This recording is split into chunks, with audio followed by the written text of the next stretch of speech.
What's up, guys, and welcome back to another week of Youth Devotionals. I want to take you on a little field trip and show you a little project that I have been working on. Last summer, I started a garden, and that was the first time that I've done a garden on my own. I did tomatoes, I did cucumbers, jalapenos, and it was really cool. Fast forward a little bit. This summer, I'm starting another garden. But before I could get going and start planting everything, I had to de-weed my garden. I don't know if that's a proper term. It sounds right to me, but regardless, what I had to do, I had to take out all of the weeds, all of the roots from my garden last year before I could plant my new plants. So here's my garden for this year. Right here, I got my nice little cucumber plant going. Over here, I got 2 tomato plants going. They're looking pretty nice. Then on this side, I have a cherry tomato here, and here I have another jalapeno, and then here I have 2 banana peppers. All right, now, looks pretty good, right? What you probably didn't know about this garden was that before it got like this is what came out of it.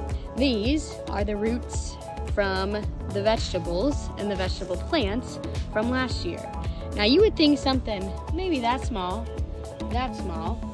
could not cover square box that big, but it did. These are the roots that I pulled out, and this is only from one side. This is my second pile of roots. Look at that. I know, you're probably asking yourself, Sam, what in the world could we be talking about this week where you're going to talk about a garden and the roots that you pulled out last year and somehow relate this all back to Jesus? Yes, the answer is yes, we are. And so the topic that we're going to be talking about this week, sin. In a Christian world, we do a lot of talking about sin before we get saved, but not a whole lot of talking about sin once we are saved. What happens once we are saved and we sin? What happens once we are saved and we continue to sin? Well, good thing you're here this week because that's what we're talking about, ladies and gentlemen, sin. So like I said, there's all of this talk about sin before we get saved.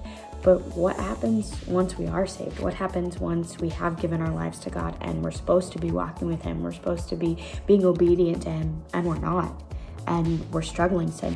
What happens then? That's a big question, and that's a heavy question. And a lot of times as Christians, especially young Christians, young teenage Christians in the faith, we think that we have to get ourselves holy. We have to get ourselves cleaned up before God will do anything. But the truth of it is, God forgives us so that we can be made holy. All right, I'm going to repeat that again. God forgives us so that we can be made holy, so that we can be made more like Him. We don't have to get holy and then He justifies us. No, He justifies us and forgives us so that we can go through that process of being made holy and being made more like Him. You know, oftentimes I think back and think of the state that I was in when I did give my life to God.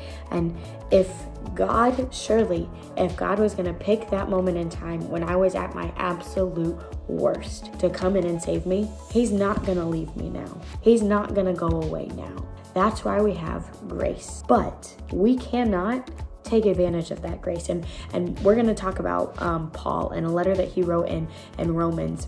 We're going to kind of camp out in Romans 6. And in Romans 6:1, Paul poses the question and he says, should we, because we live in God's grace, because He's forgiven us, does that mean we should continue to sin? No, surely not. But a lot of times we kind of fall into that, like, okay, I know God's given me this grace, so I can just do this a little bit more. I can just go here and do that a little bit more. That's not what Paul's saying at all.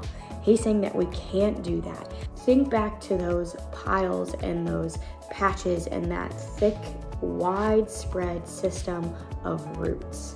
Here's the thing that's dangerous about sin. Just like those plants, you see the green part up at the top, right? What you don't see is the roots underneath. But when winter comes around and those plants start to die off, the plant is gone.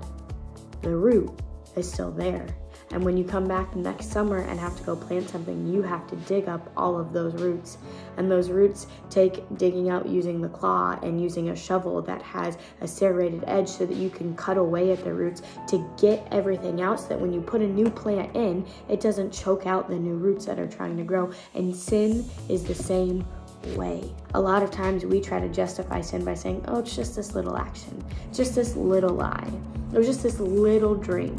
It was just this, and we go on and on and on. But what we don't necessarily see or think about is, yes, sin may just be that little action, but there's power behind sin. And before you know it, that little action has then become a root system. And before you know it, that root system starts growing and embedding everywhere into your lives. Sin has a power to spread its roots deep and to take a hold of you.